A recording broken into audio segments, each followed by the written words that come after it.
नमस्कार दोस्तों, Hindi knowledge info में आपका स्वागत है। दोस्तों, वो कहते हैं ना कि अति किसी भी चीज की बुरी होती है और जब ये एक हद से ज्यादा बढ़ जाती है तो फिर इसका नतीजा भी बहुत भयानक होता है। और कुछ ऐसा ही हुआ है चीन की कंपनी के साथ। आज मैं बात करने जा रहा हूँ चीन की एक ऐसी कंपनी की जो चीन की सबसे सफल और सबसे बड़ी रियल एस्टेट डेवलपर्स थी, और बल्कि चीन ही नहीं पूरी दुनिया में अपने सेक्टर में सबसे बड़ी कंपनी थी। इससे बड़ी कंपनी दूसरी कोई थी ही नहीं। इसने चीन के अंदर दर्जनों की संख्या में शहर बसा डाले, वो भी बिल्कुल ऐसी जगहों पर जहां पर कभी जंगल या खाली जमीन थी। इस कंपनी ने महज कुछ सालों के अंदर ही लाखों लोगों के रहने के लिए बड़ी बड़ी बिल्डिंग्स और अपार्टमेंट बना डाले। और यही नहीं, इस कंपनी ने चीन के अंदर स्कूल, सड़कें और एयरपोर्ट, रनवे तक बनाए। लेकिन किसी भी कीमत पर विकास मॉडल इस कंपनी पर भारी पड़ गया और ये कंपनी भारी भरकम कर्ज के नीचे दब गई। इस कंपनी ने मार्केट से बहुत सारा पैसा मोटे ब्याज का लालच देकर उठाया और प्रोजेक्ट में ये सोचकर इन्वेस्ट कर दिया कि जैसे ही बिल्डिंग्स और अपार्टमेंट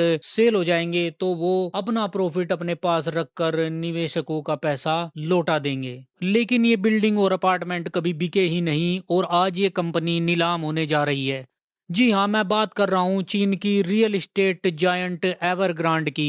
हांगकांग की एक अदालत ने बड़े पैमाने पर कर्ज में डूबी इस रियल एस्टेट डेवलपर एवरग्रांड ग्रुप को लिक्विडेट यानी नीलाम करने का आदेश दे दिया है। इस कंपनी पर आज की तारीख में 300 अरब डॉलर का कर्जा है और ये कर्जा इतना बड़ा है कि दुनिया के 100 से ज्यादा देशों की इकोनॉमी भी 300 अरब डॉलर नहीं है, और इसे एक कंपनी के ऊपर इतना बड़ा कर्जा था। ये कंपनी इसका ब्याज भी नहीं दे पाई और इसकी शुरुआत 2021 में ही हो गई थी, जब चीन की सरकार ने घरों की कीमतों में वृद्धि को कम करने के लिए और अत्यधिक उधारी पर रोक लगाने के लिए कुछ जरूरी कदम उठाए, जिससे डेवलपर्स के लिए फंडिंग का एक प्रमुख स्रोत बंद हो गया और कंपनी पर जो देनदारियां थी ये उनको चुकाने में नाकाम हो गई। और कंपनी ने 2021 में बैंक करप्सी के लिए फाइल कर दिया और ये कंपनी दिवालिया हो गई और बर्बाद होने की कगार पर आ गई। हालांकि ऐसा नहीं है कि चीन की सरकार ने इसे बचाने का प्रयास नहीं किया। चीन की सरकार ने इस कंपनी को बचाने के लिए लाखों डॉलर इस कंपनी में डाले, लेकिन वो सब नाकाफी रहा और चीनी सरकार इस कंपनी को बचाने में नाकाम रही। अब इस कंपनी के सभी एसेट्स को बेचा जाएगा और जो भी पैसा आएगा उसे निवेशकों को लौटाया जाएगा। लेकिन सभी निवेशकों का पैसा लौटा दिया जाए इसकी संभावना काफी कम है, क्योंकि अब इस कंपनी के पास